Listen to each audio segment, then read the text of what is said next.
started asking myself these questions that really changed my life. Does my stuff make me happy? If I buy more stuff, will I be happier? What really gives me joy? Why wouldn't I want more of that? And did my life have to continue on this downward spiral? Or could I choose to actually create a life that I love?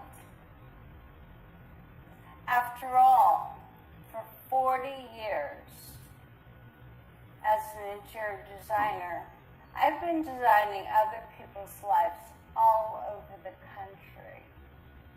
Why not design my own?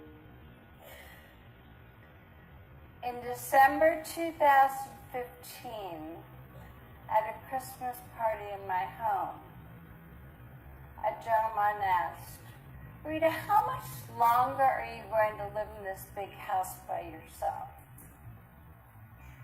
I said, "Oh, in 1 year from now, I'm going to be living in a small apartment in Center City, Philadelphia."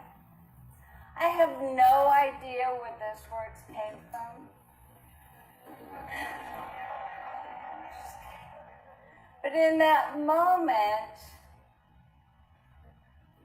I realized that my words created the future that I would live into.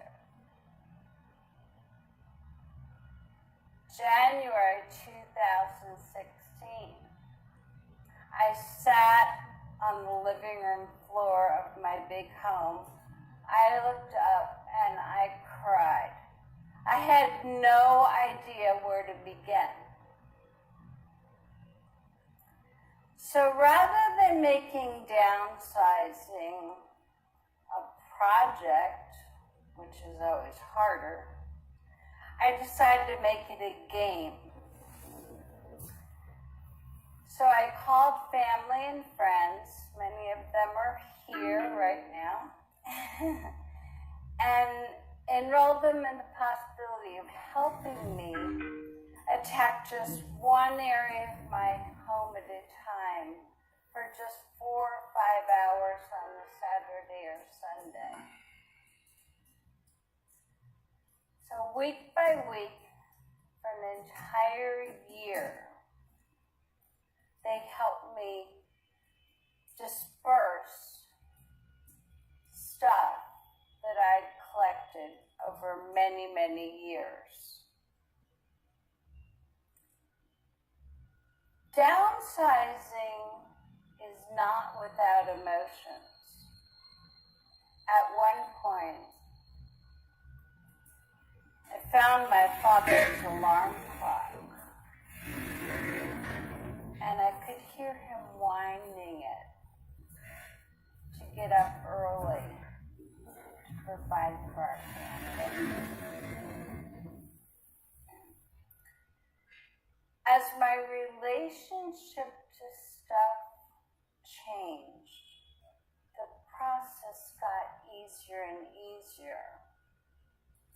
And what I realized was things didn't make me happy.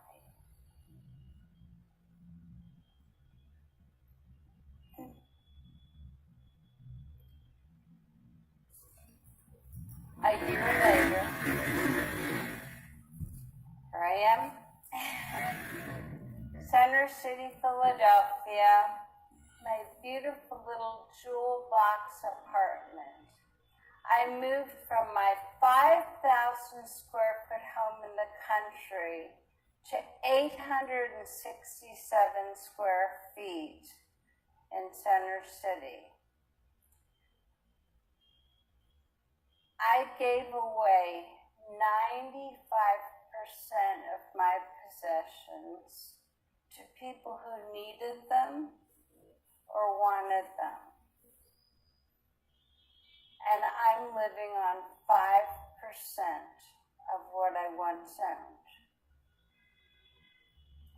I have all I want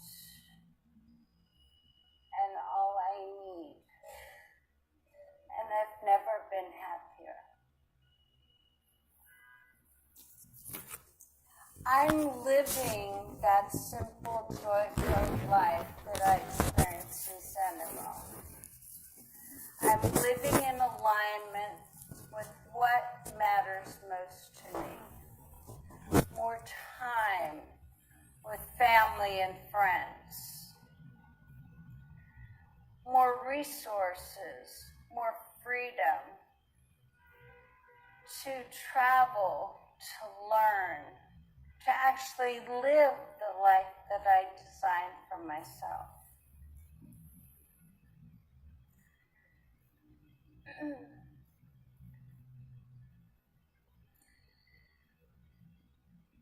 A ripple effect of downsizing is that I also downsized my company's work week for a better work-life balance. We now work 3 days and we play 4. And why didn't I do that sooner? And we actually grew the company by 27% last